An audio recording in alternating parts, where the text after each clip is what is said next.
welcome to Universal Consciousness, where we promote love, light, and consciousness through knowledge. I'm Brother Spear. And I'm Dr. Heter. And today we have Aki Tolliver. He's the author of The Greatest Story Ever Stolen, where he explores the stolen legacy of Kush, Kemet, and world religion. Welcome, Aki. Thank you. Thanks for having me. All right, good to see you again, my brother. It's an honor to have you here on the set with us because all the work that you do and the work that you've created, man, you put your heart and soul into something that's it's an inspiration to us all. So I'm glad you took time out to spend with us. So again, welcome. Okay, so we're going to get started. We can get started. So you're going to share some. You're going to drop some knowledge for us, and so we can get started with that. Mm-hmm. Okay. Knowledge is what we do. Universal consciousness. That's Right. what we do. Drop knowledge, share wisdom. That's right. So tell us a little bit about your book. Okay. I'm an independent researcher of Kushite-Kemetic spiritual science.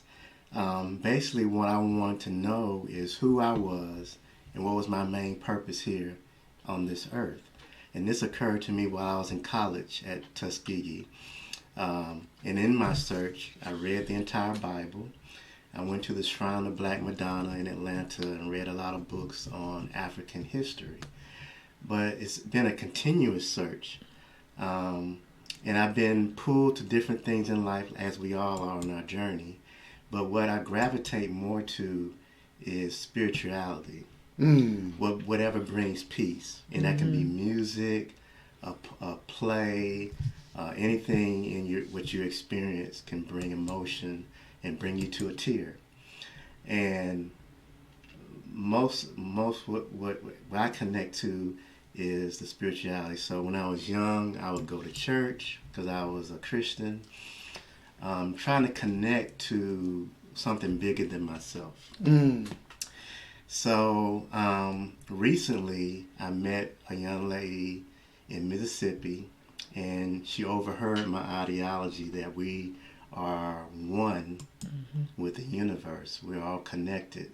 That even though we may have last names and come from different backgrounds, that in my research, I've come to the conclusion that we are the universe. Okay. Okay. We are the universe. They say that the origins of society, communities, even humanity, it's blurry. It's blurry because no one really points the finger and connect the dots all the way from then till now. But in your work, you seem to do a good job with that. Thank you. So you want to tell us more about how you was able to come to that conclusion, or at least, because I know you had to dig in for years, because I know this research took years. Tell me more about the research. Okay, so we all have on our own specific journey. So my path, of course, you have hardships, and you sometimes you learn from your hardships, sometimes you don't. And so all that accumulates to, say, 5 years ago, in my mid-40s. So now I'm considered almost an elder. This is one older person in the community. And I've learned a lot through my 20s and 30s. Okay, so I've read a lot of books, and I love reading.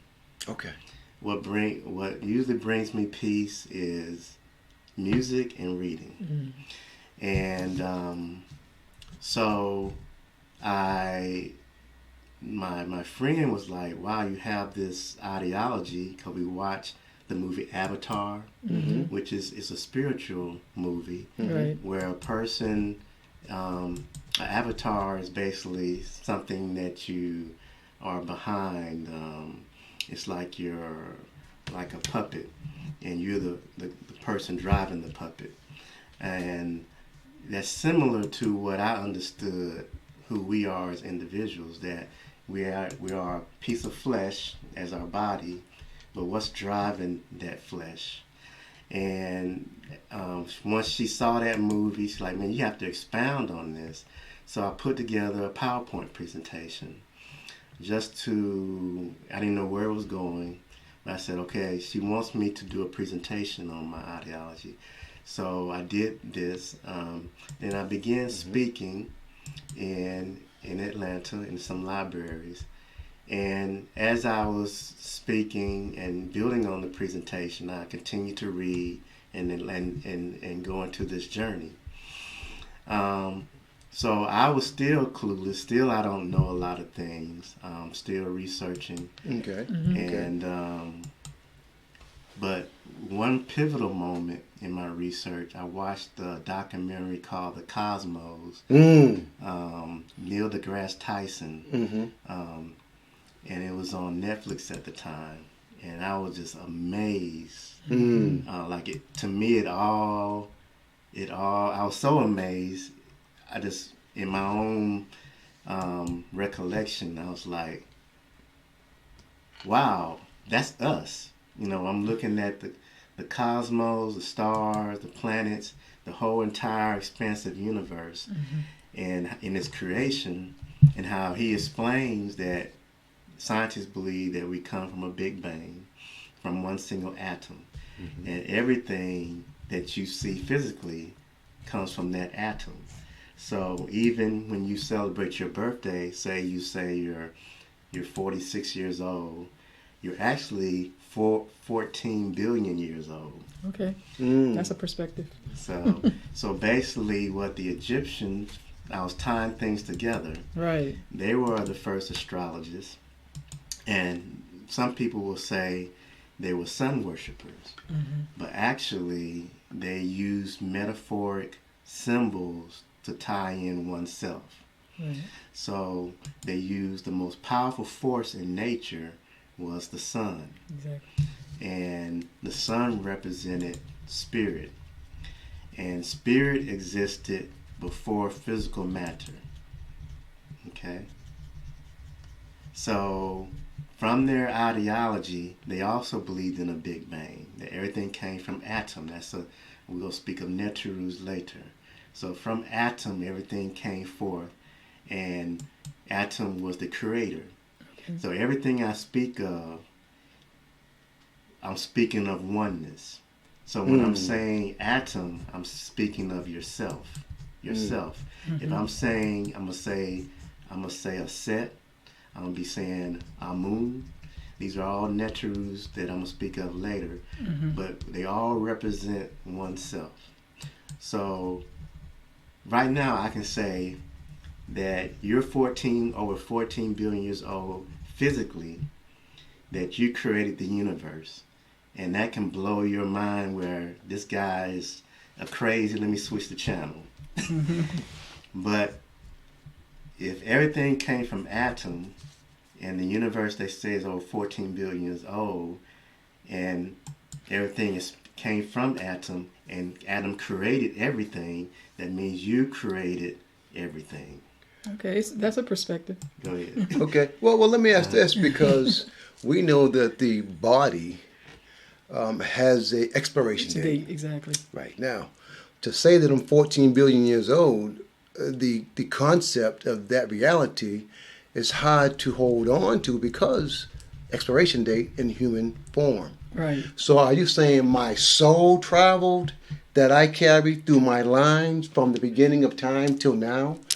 It's not the flesh we're talking, it's the traveler or consciousness. Consciousness through my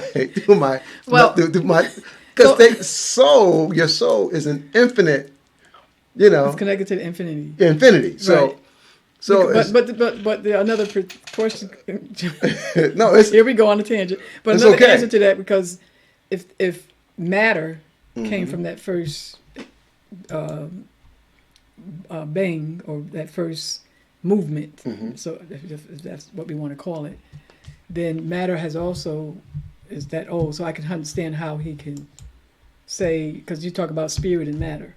Right? Okay. Right. And so, or matter is a more concretization of spirit, or it's more spirit. Well, no, matter is a reality of a visual form. It's form. It's form. Right. It's visual form. Physical form. It's right. physical Right. form. Right. And so when you say that we could possibly be elders, 14 million years old, or and the only thing I'm doing is doing what you call food for thought. You Right. throw things out there Right. to make you think, and then if you think, if it stirs your curiosity deep enough, then you'll do your research to get confirmations on Right. these stories. So here's what I would like to I think do. that's the point of what we're trying to do. Right, but Because here's we want what- people to dig deep. But here's what we want to do, right? Because I Okay. like to explore those conversations later, right? Okay. So what we want to Okay. do is let him get through the information, and so Okay. then we'll have some more talks where we now pick out some of this stuff and really kind of Okay, go through it. But right now, I want to kind of let him get through. right. No, So- but the the deal is information, what we're doing is trying to get the audience to grasp the depth of where we're going with So this. if we let him finish his information, then we can see maybe he's going to follow that up with support in that. sequence. He's going to support it. So right, Oh, I'm with you. right. So but what I like to do though, like down the road, Uh-huh. that we have these conversations, but we just jump in and we really give our perspective. But right now, we want to hear the information, the Kemet and Kush information. So how they thought about and conceived this. Because I know we're talking about the philosophy of Kemet. Right. So let's let him finish the philosophy of Kemet. Yeah, no, we're good. Right. Okay. We're good. Because I don't know if Kemet said that. let me That tell you could be something. Aki. You see what I'm all- saying? all I know Did is he Kemet say that or has- did Aki say that? He has great material. Yeah, we're 14 million. And I've done the research to confirm many of the theories that's in here, and the dots do connect. Okay. Based on my research. But again, this is my work. Right. So let's okay. All right. So We're going to finish. Okay. Okay, so I'm glad of the energy and the excitement that I'm sensing. So let me expound on that. Okay. So you look up the definition of an atom. It's the smallest part of a molecule. It cannot be created or destroyed. So the same atom that was at 14 billion years ago was never destroyed.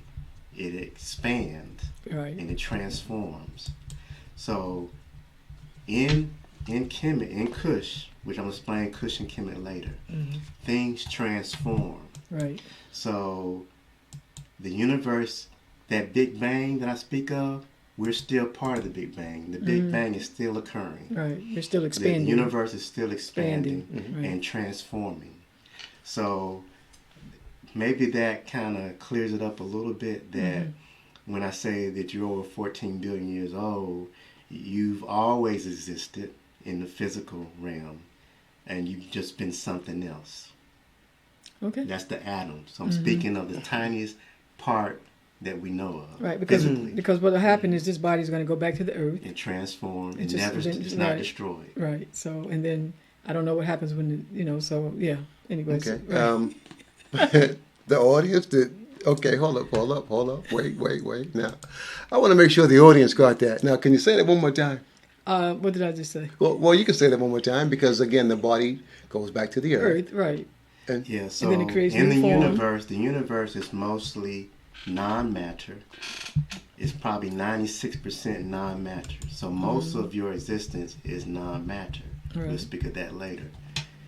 And only 4% of the universe is matter. So we're only speaking of 4% of yourself. Okay? And that 4% of matter has always existed. It's over 14 billion years old. And it's when a thing is birthed like a star and it died just like you were born and you die, like everything of physical matter Yeah, it keeps is changing. created and destroyed. Then it's transformed into something else. Right. Okay. That's the polarity, or that's just how it is. It's both ends of the spectrum. So Right. okay. All right. So let's go through the. Okay, so our ancestors, so I just, that's opened up with that. And I know that's something to grasp on, but I wanted to give you, for those who may switch the channel, let them at least hear that. So that I can just put a little something in their mind to think on later. So my book goes into that, what spirit is and what the soul is and what the atom is. So basically I'm speaking of what our ancestors saw what the universe was in its entirety is non-physical matter, what they call spirit, and physical matter. Right. And the physical matter is temporal, it's temporary. They saw that it has a shelf life, Right. that it doesn't last. But what is everlasting is non-matter, is the unseen, the unconceivable, and they consider that divine. Mm. So when I say ancestors, these are those who came before us, and who have gone on, who have died, who have who've had the same questions as us. Because in my journey, I was like, who am I? What's my purpose? And I was like, I bet somebody else had that same question. Yeah. I'm not special. Mm-hmm. So that's basically called spirituality. Spirituality is realizing there's something bigger than yourself, that you're connected, and everybody hopefully has this universal experience in their life. Okay? And spirit is the unconceivable,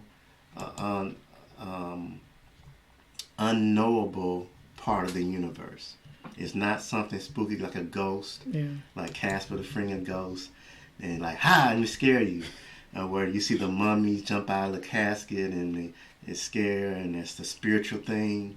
Spirit to our ancestors is where physical matter comes from. It's that void, the unknown, Right. where the creator creates. So when you see an object, something created it. Exactly. So wherever that creation came from is the unknown, Right. the known. So say you have a thought. Say, think of a number. I can't think of that. I don't know what number you're thinking. So it's unknowable to me. I can Right. guess. Right. Mm-hmm. Every person, and we're just microcosms of the macrocosm of the universe. Right. So even yourself, there's stuff within yourself that you don't know about yourself. Right. And it's unconceivable. You probably can't even conceive it. And we're still in science, still searching for who we are. Mm-hmm. Okay, that's what science is to Mm-hmm. know. Mm-hmm. Okay, so it's nothing. If I say something spooky and far-fetched, just pull me in like a fishing pole, and I'll try to clear it up. Because I can go out there, and I try to start with spirituality and defining that, Mm-hmm. because that's the basis. Our ancestors believed these are people who came before us, who studied nature, the heavens, and understanding who they are in the universe. How did everything come into being? Okay, so they understood that spirit existed first. This is the unknown, the void, the unconceivable existed before the matter, which Right. is atom. And they call it atom Ra. We'll get into that later. Okay. Okay. All right. Okay. It definitely makes you say, But I'm gonna tell you what it really should stimulate is to stimulate you to go purchase the book, because the knowledge. I mean, we can only scrape the surface of the book, but check the book out. It really check the book out. Right. So. Right. And so I just wanted to add too. So because our ancestors, African people, so everything is connected and unified, and so everything is connected through spirit. So we're all one. Mm-hmm. And so and even it's not just African spirituality, but even Eastern spirituality, which is really African. Mm-hmm. That they saw it all as unity, and that's what we're all trying to get to, back to that unity. So it's almost like we left the universe soul, or it's almost like there's a universe soul, and our souls kind of went out to explore, left that soul to come out to kind of explore, so to speak, or a way to see it, Okay. to kind of, but we're really still unified with that soul. Okay. So. So let's keep on expanding on the book. Okay. The book. I want to hear the book. Yeah. So everything I'm speaking of is from the book. I'm expanding on the book. So the book is in I call it a ultra HD high definition format. A lot of high definition pictures, and it's not verbose. I try not to be wordy with it, because usually with a picture, hopefully it will click. And with a book, to me, is the best teacher, You can always go back to refer to it, read it over again, and then you may pick it up the second time. Right. But I don't like a lot of words. I don't want to be repetitive, but I do. The book is in a way. I'm competing against movies and television. Yeah. So it's in a letterbox format. You can look at it at your phone or your tablet or PC, and even on your TV, you can have the whole family read it together. And hopefully, through those visuals and the way it's laid out, it will make more sense. I tried to make it simple and visual. Okay. Because that's where the first language was. It's called Neteru. Okay. Which is the word of God, word of nature. Right. And I use the word God. I'm not talking about the Abrahamic God of the Bible. God is all existence. Right. And that's how our ancestors saw it. Yes. Right.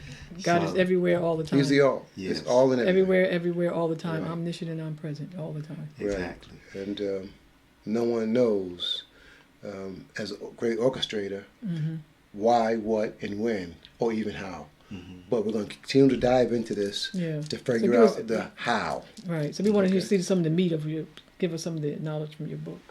Okay. Yeah. So, some spirit, we talked about spirituality and spirit. So let's talk about from spirit, we're going to talk about matter, which is atom. Okay. Atom is one of the over 2,000 gods. That's what the Greeks call them, gods. The Egyptians is a Greek name as well. So the proper name for Egypt is Kemet. And Kemet stands for land that is fertile, that has water, that can produce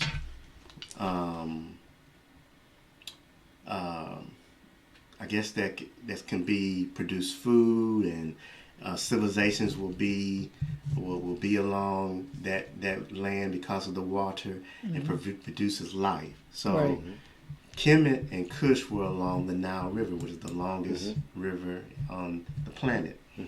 So Kemet stands for that. So black, some people can say black land. Yeah. So it's basically fertile land. Okay. So before we get into Egypt, which is Kemet, I speak of Kush. Okay. So before I talk of Kush, I speak of the oldest people I know of on the planet today, which are the Sand people, or they call the Twa. These are the people of the Congo. And from there are the oldest spiritual customs. So I've read that the book of Genesis, part of that came from the Twa, where Adam and Eve's story. Now things have changed over time, but they are the originators of a creator. That creator was called Ptah. Okay, so there's a picture of Ptah. After the cover of my book, the Ptah looks like the Oscar reward that you get, that gold Oscar reward you get the Oscars. Ptah looks similar to that. Ptah and Bes, which is another, what they call it, god, are the oldest gods that are known. They're the oldest. And those first two gods in the book are Bes and Ptah that you see. So I'm comfortable in using the word God. Some people who have gone away from religion don't like to use that term. But I try to, my audience are religious people from various sects, and most people know what God is. Right. So, okay. Yeah. However, I never define God in the book, but I define other things and say, okay, that's God. So I'll say spirit, oneself, nature, the universe, atom, a rock, a tree, the void, outer space. All of that is God. It's all existence. Right. Everything that means everything is divine. So I had a question one time, one of the last presentations I did. So what's that got to do with me? How does it go put food on the table? What's that got to do with money? So, and I'm a reel back in. I just wanted to get this out the way. We're in a culture that the Europeans came here, the Portuguese came here, and the British conquered this land and other lands around the world, and they created capitalism, and they pushed Christianity on the people.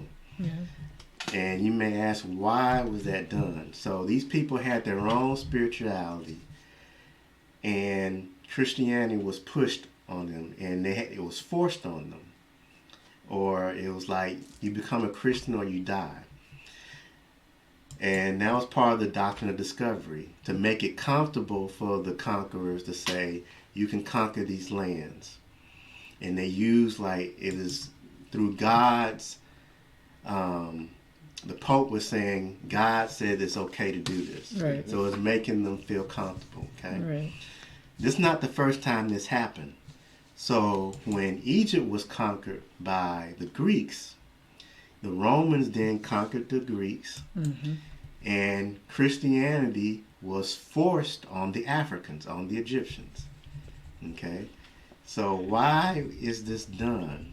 So what I'm explaining is what the ideology, the philosophy of these people before they were conquered, and maybe you can put the two and two together and say, oh, that's why they created this to use as a conquering tool, and they still use it today.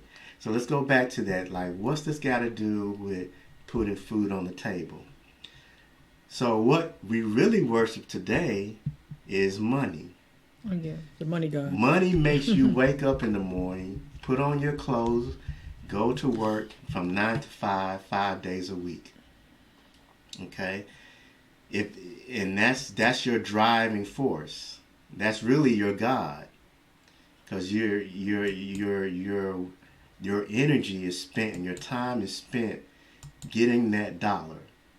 Okay. So, but you going? Yeah, you are going. Because I thought you were But talking more about Kemetic. I'm really back in. Because what happens I'm is, telling you the purpose. I mean, it's true. One of the main purposes, because some people watching this, what's this got to do with me? Oh, so because people ask those questions. Okay, so you're trying to. This is the question that was asked. Okay. Because I'm dealing with people who watch TV, right, who are not. They don't think the way I'm speaking. Right. Okay? So I'm almost done. No, take your time. We got on that. No, because now you want me to start going down other directions, because then everybody has ideas about something. Yeah, I'm gonna go back to. Right. I'm going back to. No, but that's good, right. Because I'm gonna say, because people say, what does that have to do with God? Yeah. And if my God that I worship, I make sure I follow the rules of what my God set forth. So if a person asks what's it got to do with me, and you say, well, let's talk about money. What's your job? And so they're idolizing money as their God, because you're going to do or put forth your day or whatever it is to conform with whatever the rules of that is. Right. So there we go. That's how you put it together. And I like right. I like the metaphor of the answer that somebody asked. Right. What does it have to do with my day and my God? Right. Putting food on my table. So there we go. Right. It was good. Okay, so I'm going to go, just to tie it up, is that what I'm hoping by the end of this book, you see yourself and everything, right, even your brother who is saying he's not your brother or speaking ill things, that you as a wise person know that what that person really is, or what the individual is spirit, that they are God. When I say spirit, spirit is God. Okay, so spirit. I'm going back to spirit. Spirit existed before matter. Right. Okay, so you existed. So let's go back to Kush. So I spoke of the San Latois, and who had Ptah. Those. So these are people who live in the jungle even to this day, who live off the land, and kept most of their ways of life. They are really connected with nature. They create, they see forces of nature, and they see things bigger than themselves. They may see lightning. They may see the power of a bull. Like, wow, look at the force. Look at that strength of the lion. So they create these symbols to represent themselves, or they may do a dance to bring the energies of that animal or that pieces of nature into themselves. And that tying in nature creates, they may have spoken like ooh, the way of communicating may have been like hoo hoo hoo hoo hoo, or ha ha ha, or because words had power. Right. So this is before words. So I'm speaking. But sound vibration. Because the thing is, like, some of the spiritual, all the spiritual systems that we know is that it's all about because everything has sound. So everything vibrates. So sounds. The bang was a sound that created the universe, right? And so even when people were making those sounds evoke certain vibrations and certain energies, which was communication. Right. So. All right. So they were still trying to work with nature and be connected with it through working the land and making these sounds, what they hear from animals and from parts of nature. Right. Okay. So before that, I'm still speaking of matter. I hate that I left spirituality, because I'm a junk. Spirit to me was more important than matter. Our culture focused on matter and leaves out spirit. Because we focus on the materialism. Right. So we existed in non-physical form. And when I spoke of Ptah and Bes, Ptah is the creator. So before creation, before you create something, what is there before you create? So say you created, there's a piece of paper here before. Consciousness. Right. It's and what's on this piece of paper before you? It's words. Right. So where did those words come from? From my consciousness.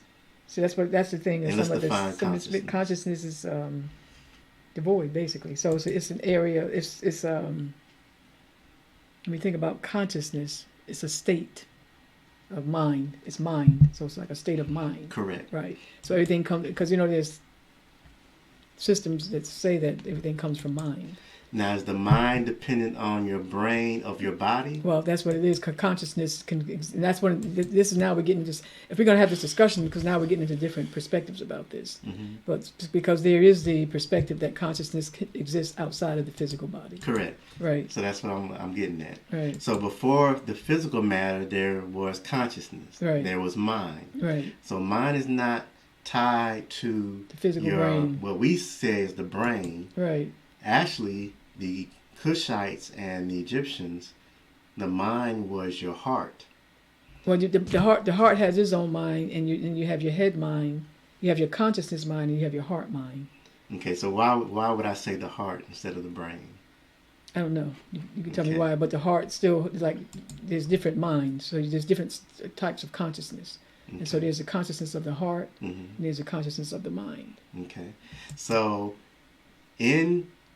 I'm speaking of the ideology of Kush, because everything comes from Kush. Kush is the oldest known civilization from my research. I date Kush around 70,000 BC. Okay. It is the founder of Egypt. And we don't know much about Kush. Hopefully we will learn more in the years to come. But scientists Egyptologists, some of them agree or disagree, that Kush, some are going to say Mesopotamia is the origin of civilization. But I understand it as Kush. Right. Okay.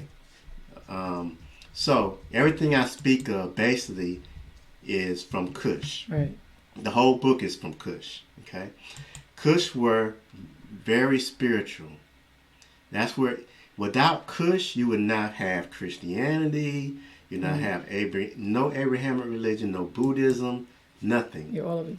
Everything comes from Kush. Okay, so let's So what their ideology was, in the spirit, you had these Neterus. The Greeks call them gods. A Neteru is a symbol or representation or attribute of yourself. And it's also it's a force that exists within you. Right. So it's energies. It's a force. You can call it force right. of nature. Right. It's but all a part of yourself. If we're one and we're all existence, I know it's going to take a while maybe to grasp that. If you're all existence, and I have various proofs in the book, I don't explain it, but I show pictures that when they say that you are spirit, you're the hue, that you are God. You're not separate. You're not even a part of God. You are God. If God is one, right, then we all there's no two. Right. There's no another outside of the one. Okay? It's hard to grasp that because a lot of us were brought in the church and we were taught differently. Okay? So in the beginning, there were two Neterus that existed. There was Mayat and Tahuti. Tahuti is to my left. This is Tahuti. So Tahuti, you may look at Tahuti and like, wow, is that an alien? What's going on? What's up? He has an animal head with a human body. So why is that? So in many cultures, the Indians and African cultures, humans wear masks. They may wear animal masks. So they're bringing qualities or attributes or forces of nature. Right. They want to bring them into themselves or bring them into existence. Okay. Or just connect with them, because if it's already a part of you. Yes. Right. Then you're connecting with it. Right. Correct. Right. So Tahuti represents scribemanship, balance, and order. Okay, that's the one to my left. Okay. He was the male counterpart of Mayat. Mm-hmm. They're both like married. But they're not sentient beings being like, hey Tahuti, hey, what time is it? He's not gonna speak to me. He's a representation of science, to know, order, scribemanship, to pass on knowledge. And there's many other parts of it. Hopefully you can get it just as librarianship. So that's why he's writing. And he's a moon type god. And I'll get into that later. There's earth, moon, the sun, parts of nature. His counterpart is Mayat. She's a lady with a feather on her head. So Mayat and Tahuti were in existence in the beginning before physical matter, which were representations of yourself. You are to know. Before matter, you wanted to know. Mm-hmm. You wanted to have balance. You had morals. You were one with yourself. So Mayat is order, to spread knowledge. That's what I'm doing, reciprocity, to spread what I know to others. Mm-hmm. To always bring, to rejuvenate, to not cause chaos. Because the opposite of Mayat is Isfit. Okay? So there was Mayat, Tahuti, and Ra in the solar boat. So I added a third one, Ra. Ra represents oneself. All these represent oneself, but Ra is the sun. So the symbol of oneself was the greatest force of nature that they saw in nature, was the sun, which represented us as spirit. Right, and it's the thing that gives you your vital force. Okay. So the sun is what makes everything able to exist on Earth. So it's the source of the vital force. Right. That's right. The energy that gives you life. Right, with it all. But when he said there's an element that keeps us all connected, and that's air. That's the most important connectivity to all. Yeah, well, that's what I'm sure. Yeah. And the Akhan actually talked about that. They said the air.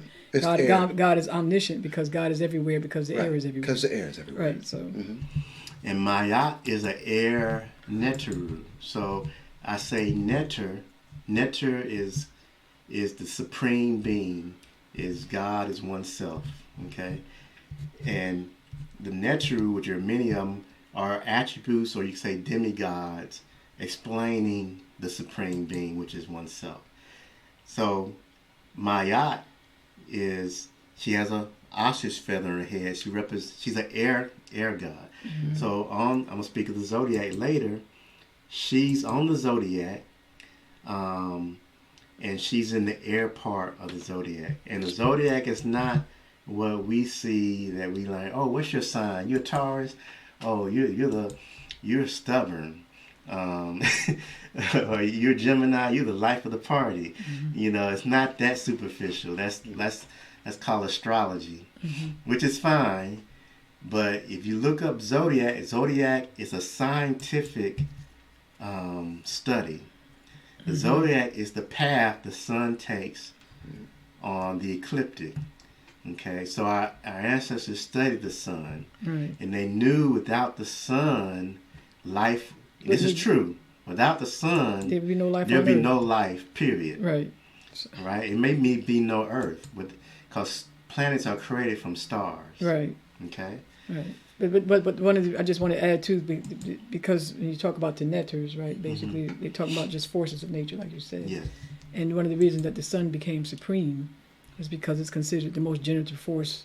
Because without it, nothing else exists, right. at least on Earth. Right. And so that's one of the reasons why they said it was the sun god, or represented the most significant aspect of matter, is because it's the most generative force of nature. Right. And even with you talk about African people, they recognize that everything was a manifestation of the divine, mm-hmm. and so it's not like you had to. So some of what they did was you connected with it because you're a part of, like you said, you're a part of it. But everything is a manifestation of the divine. So everything is a force. Mm-hmm. So the force exists in you, and it also exists out here as well. Mm-hmm. And so anyway. Okay, thank you. Yeah. So thank you for sharing that. Mm-hmm. So when Ra represented spirit, but also represents physical matter, Amen is non-matter, is the unconceivable, the unknowable, the undefinable, undefined. They have none of the Neterus, Tahuti, Mayat, we speak of Asar, Aset later, Bes, Ptah, none of them knew Amen. Why is that? So Amen has a name. I can get into names. Mm-hmm. So in Africa, in Kush and Kemet, one did not exist until they had a name, until you were named. Okay, so Amen, even though he's the unconceivable, unknowable, Amen, you spoke his name. That means he's knowable, but he's an attribute of the universe, which is where everything comes forth. Right.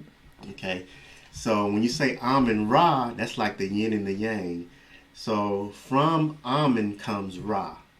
From the void, from the unknowable, the unconceivable, which is you, mm-hmm. comes the conceivable. Okay. Okay. Which is Ra. Right. Okay. All right. So one thing that could simplify it, right, mm-hmm. to me is like when you look at the Eastern. They talk about, and make it real simple. They say there's two skies, the material sky and the spiritual sky. Mm-hmm. The spiritual sky, like you said, is the unknowable, the just the void, just the undefinable, all these things, because it's the part of the unseen. And so, I think if we broke it down in terms of the material sky and the spiritual sky, that helps to simplify it on some levels. Okay. I was just to make it simple. Okay. So when studying nature, let's go back to the sun. They saw that the sun has like a birth, like in the morning when you see it rise above the horizon. It comes out of nowhere. It came out of the void. So it was birthed. So it goes in midday. So it has a lifespan because from the morning to night, it has some time that exists. Then you don't see it anymore. So it appears that it dies. Right. Okay. So at nighttime, you still don't see it. Where is the sun? Okay.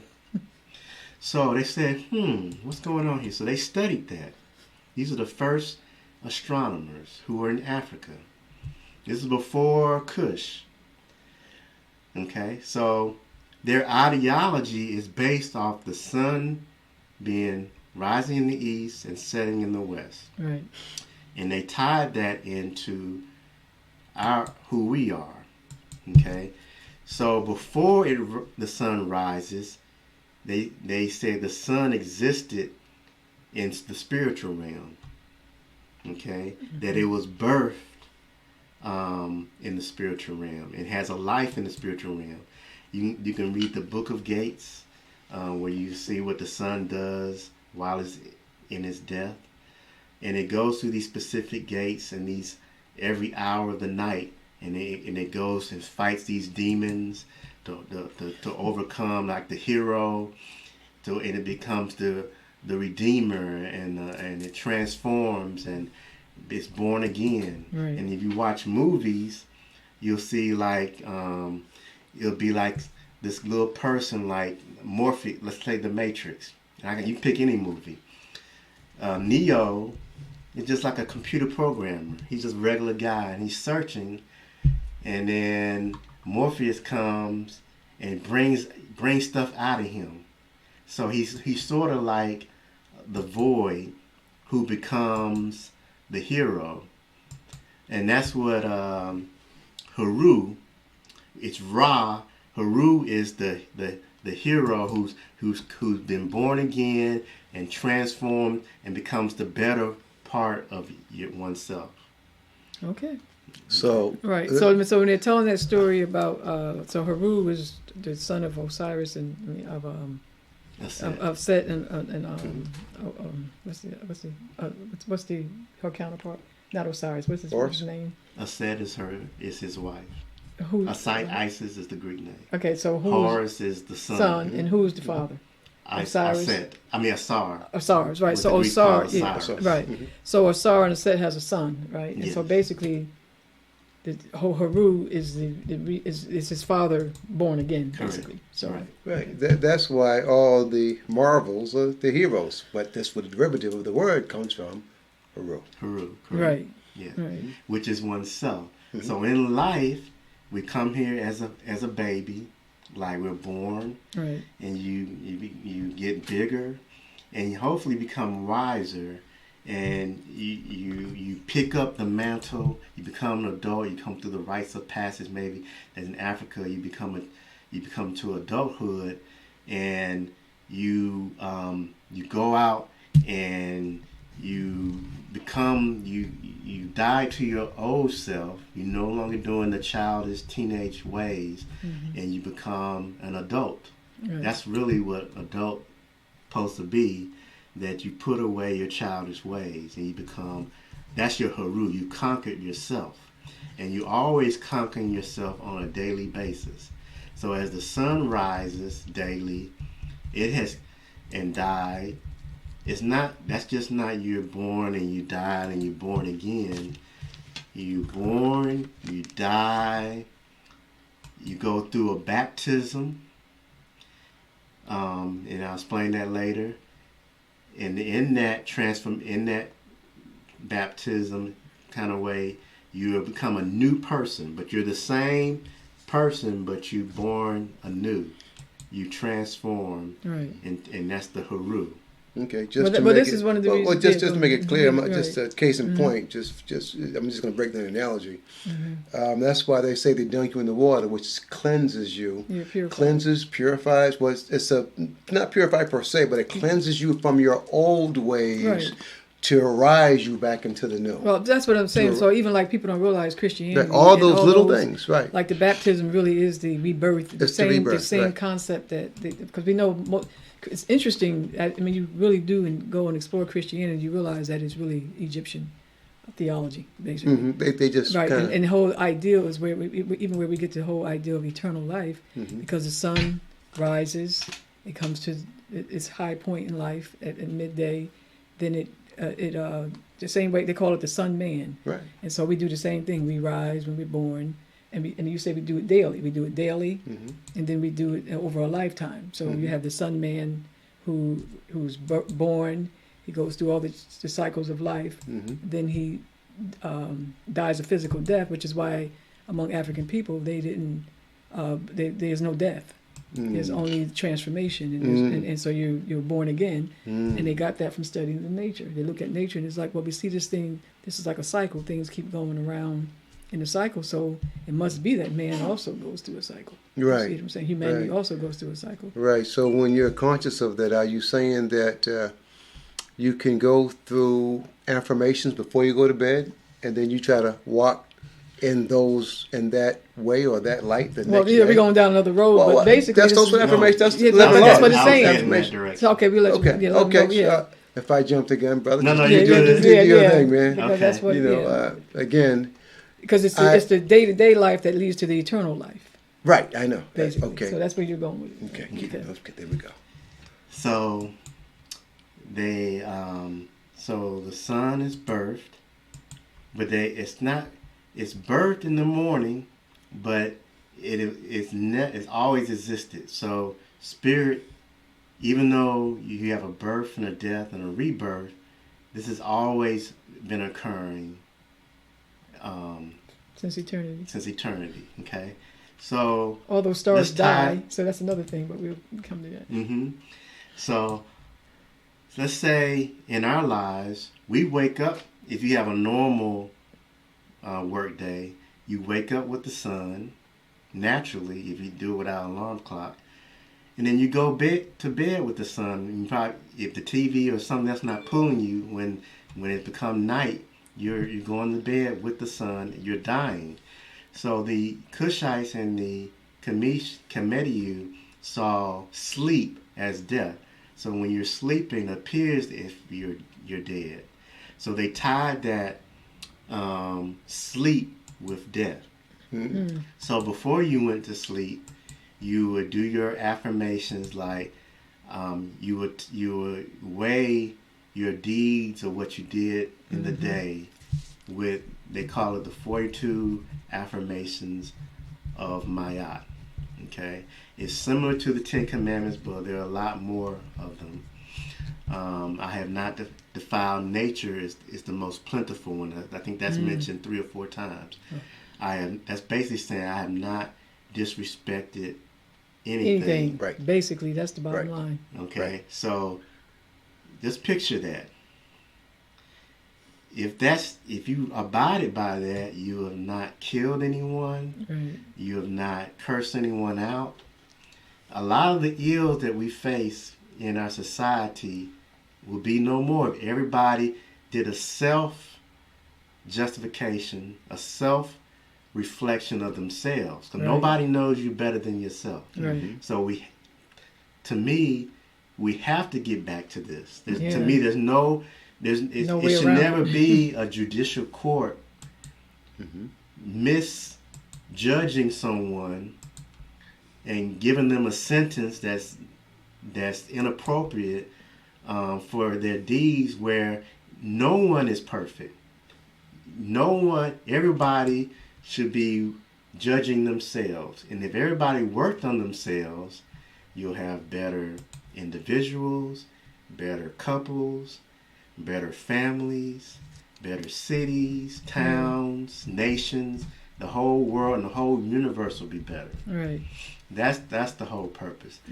So all what I'm saying is that we have to get back to studying nature, ourselves, and becoming better people. And it is dying, it's making mistakes, because that's part of nature. Nothing in nature is perfect. Nothing in the universe is perfect. So you are God that makes mistakes, but you're God because you can change your ways and transform. That's a hero power. You got a superpower that you can judge yourself and transform yourself and become a different person. That means you're a superhero. And you know what? Let me tell you why. You're God. Yeah, let me tell you why that's so powerful. Because we're the only species on the planet that can do that. A whale is a whale, and it's going to do what it does, period. It's not going to be able to change. If a whale says, I need to get out this water and walk on land, it can't do that. Mm-hmm. See what I'm saying? A flower is a flower. That's what it does. It cannot change its ways. Mm-hmm. A bee cannot stop being a bee, which is making sure that everything is fermenting, make sure everything is passing from this plant to that. It can't change, but we can. Yeah. That's right. So. Right. Okay. So to me, that's very important. Change or transformation was called Kepra. It was a black, it was the symbol, the Neteru for that was called Kepra, which is a beetle. And a beetle, the dune beetle, which is in Africa, you'll see it on the sands. They walk backwards with their hind legs and push a dome, and that's what they'll put their babies in. And from that dome, that circular spherical dome, the babies sprout out from that sphere, and that symbolized Ra going back, having reflection and birthing to something else. To a new. Ra had many names. Ra had more names than one can think of. And what that symbolizes is that Ra is everything. It's all existence. Okay? Okay. Right. All right. And I think that in terms of just adding to the concept of the beetle, one of the things that I found interesting, because I didn't know that, but it creates, because they said Ra came upon the waters and found no place whereupon to stand, and he created himself out of himself. And the same thing they said a beetle does. The beetle doesn't have to mate; it creates itself out of it. It does. It creates its offspring out of itself. Right. So I think it's that's kind of well. So that's what they did. They look at the different natures or nature, and saw what their powers were, and then and saw what their powers were, and then use them as to show to be allegorical or symbolic of. Okay. Well, we can't create ourselves out of ourselves when it comes to a new self, right. But we can create our stance or our walk in life, which is creating a new self out of oneself. Okay. Okay. So you can look at it more ways than one. Exactly. So and that's what the conversations are all about. The more you know, the more you have the ability to do something different. Right. If what you're doing today isn't really where you want to be or how you would like yourself to be, then listen, read this book, get into the programming, and really make a difference. Just absorb the information, and you can change. Right. But and I think that's the discussion we're talking about. And I think one of the most critical things that we're doing here with Aukee work is we're really showing how the wisdom of our ancestors, right? Because we're showing how they took all these concepts of all these natures or neters and made them use them as symbolic of how we ourselves should live and how we can transform ourselves. And so, I mean, just it's amazing stuff in terms of looking at the wisdom here. It really is. Right. So when somebody asks, what does this have to do with me? Well, this is you.